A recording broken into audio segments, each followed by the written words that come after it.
bahwa sepanjang berkehidupan itu Allah pasti membimbing hambanya untuk menyadari kesalahan.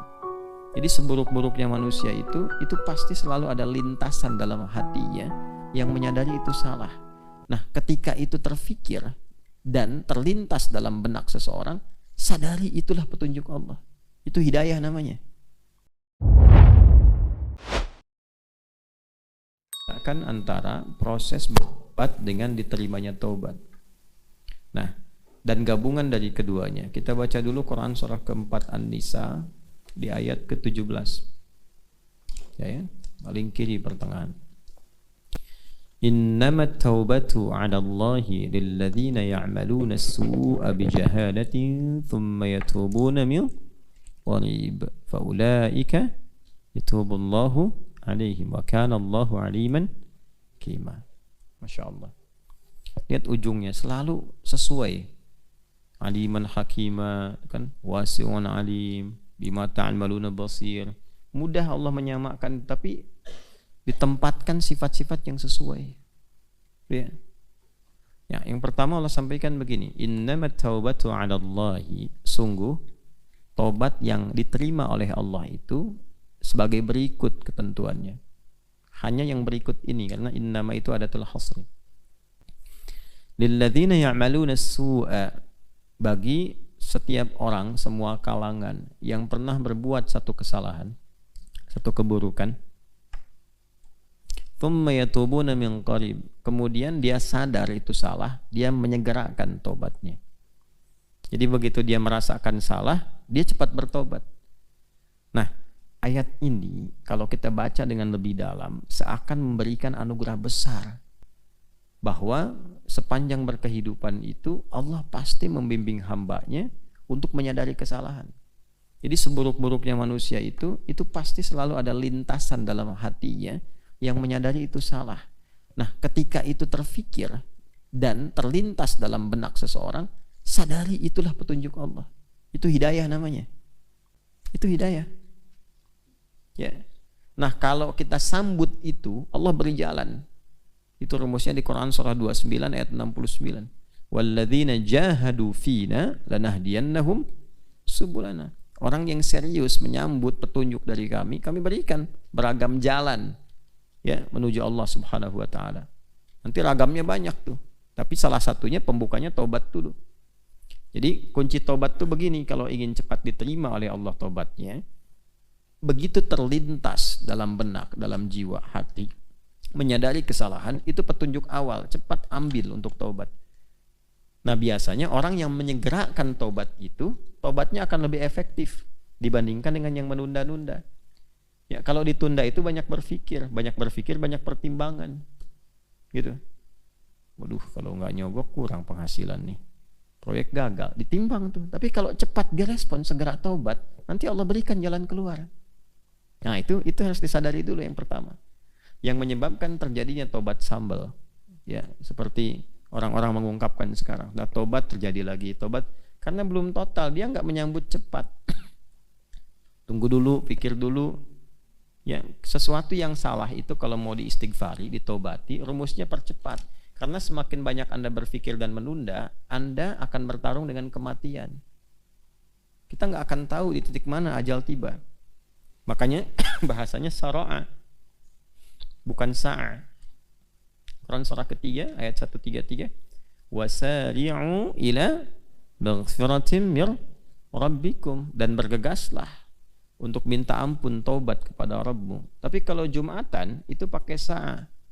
Sa'a yas'a. Quran surah 62 ayat 9, ya ayyuhalladzina amanu idza nudiya lis-salati min yaumil jumu'ati fas'au, bukan fasari'u. Tapi di terjemahan sama artinya, bergegaslah, bersegeralah. Apa bedanya? Kalau sa'a yas'a itu artinya bersegera dengan persiapan. Gitu. Makanya saat sa'i itu kan, ya kan, agak bergegas kan, kita siap-siap dulu dari atas turun ke bawah tuh. Begitu ada isyarat lampu hijau baru kan. Kenapa Jumatan pakai sa'a? Ya. Tolong dibantu dulu. Itu di depan saya enggak ini, yang paling depannya. Nah.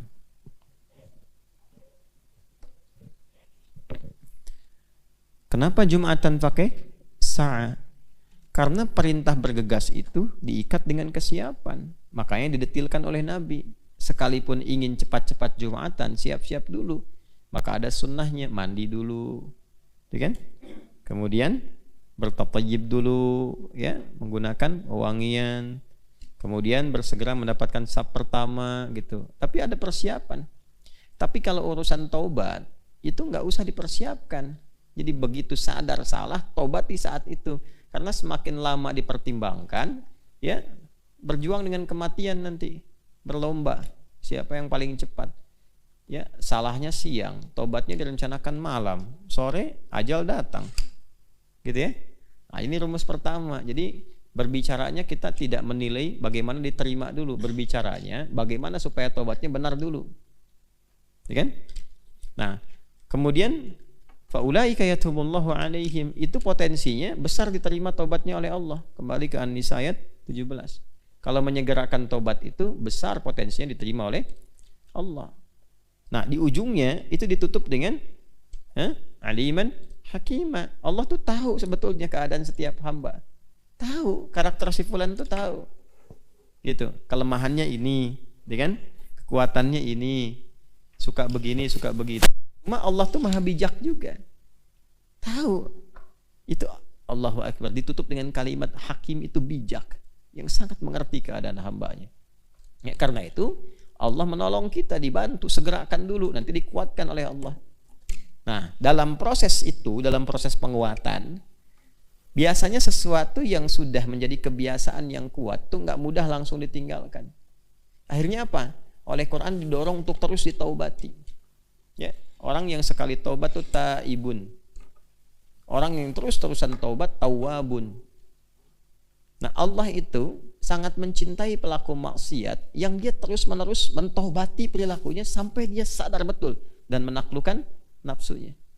Jadi kalau misalnya sekali tobat itu belum terasa perubahan, terus tobatin lagi, terus tobatin lagi, sampai betul-betul kita merasakan nikmatnya tobat dan menaklukkan nafsu itu, menaklukkan godaan setan itu, sehingga kita bisa menghindarinya. Dan perjuangan itu sampai meninggal.